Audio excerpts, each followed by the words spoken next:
nafas tanpa Dia yang menebus dosa kita. Sadarlah, hidup jangan sia-sia. Tanggalkanlah semua dan lakukan segenap firman-Nya. Yesusku bukan basa-basi lagi di dalam hidupku ini.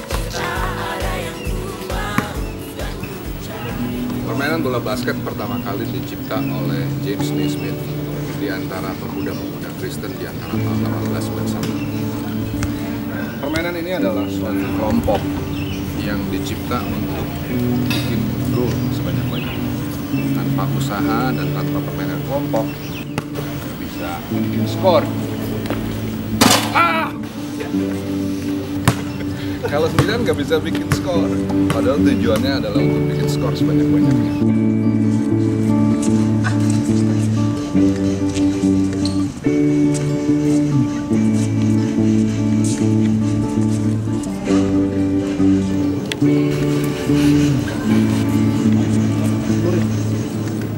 Permainan basket ini bisa sepadan lah, sejajar sama hidup kita. Hidup kita itu harus usaha, kita harus berusaha.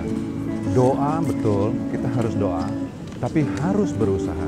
Jadi kalau kita mau jadi orang yang sabar, kita harus berusaha untuk betul-betul jadi orang yang sabar. Ketemu sama orang yang perangainya kurang bagus, kita latih untuk kita bisa jadi sabar. Kalau kita mau kerja, ya kita harus lamar pekerjaan dengan benar. Bukannya kita sekedar doa, ngarepin mujizat dari langit, Tuhan yang kerjain semuanya. Nggak bisa begitu. Kita lihat contoh bahwa Abraham itu nggak tiba-tiba jadi bapak orang beriman cuma karena dia berdoa, bukan. Tapi dia memang keluar dari kotanya di Ur Kasdim, masuk kepada pendidikan Tuhan sepanjang dia ada di gurun pasir. Rasul Paulus juga belajar. Rasul Paulus mulai pendidikan mengenai firman Tuhan dari dia masih kecil sampai dia dewasa, kemudian dipertegas melalui pelajaran-pelajaran yang dia dapat dimulai dari rumah Ananias. Sehingga akhirnya pikirannya terbuka dan akhirnya dia menjadi rasul dan kemudian dia menjadi penulis bagi banyak kebenaran yang sekarang kita lihat ada di dalam Alkitab. Semua itu karena usaha, bukan karena anugerah yang tiba-tiba datang dari langit. Ini basket kita bisa lihat kesejajarannya, harus ada usaha. Selain itu di dalam basket tadi sudah dibilang bahwa ada juga teamwork, masing-masing berperan. Setiap pemain berperan dalam posisinya masing-masing. Mereka harus tetap dalam posisinya sehingga kemudian bisa menghasilkan skor. Basket juga bisa nunjukin perkara lain. Tadi kita udah tahu mengenai usaha. Harus ada usaha dari pihak kita. Yang kedua, di dalam hidup kita juga harus nemuin posisi kita di depan Tuhan. Ada nggak yang pernah ngeh gitu kepikiran, untuk apa sih sebenarnya kita dicipta? Kenapa sih kita mesti hidup di dunia ini? Alasannya adalah begini, saya kasih tahu. Kita harus hidup di dunia untuk nemuin posisi kita di depan Tuhan.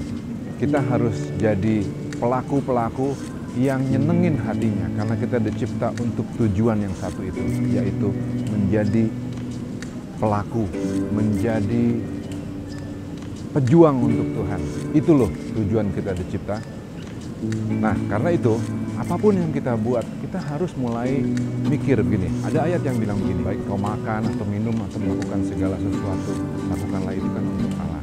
Jadi, kita boleh main basket, kita boleh jalan-jalan sama teman, kita boleh nonton film, kita boleh nongkrong, oke.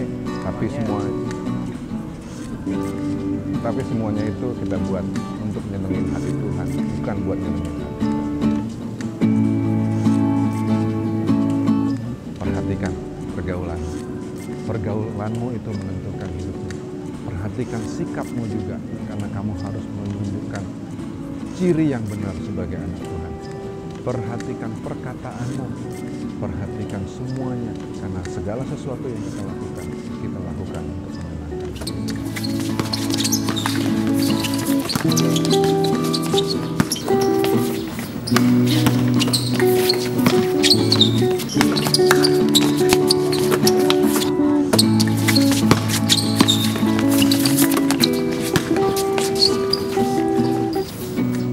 Perhatikan pergaulanmu. Perhatikan kelakuanmu. Sebagai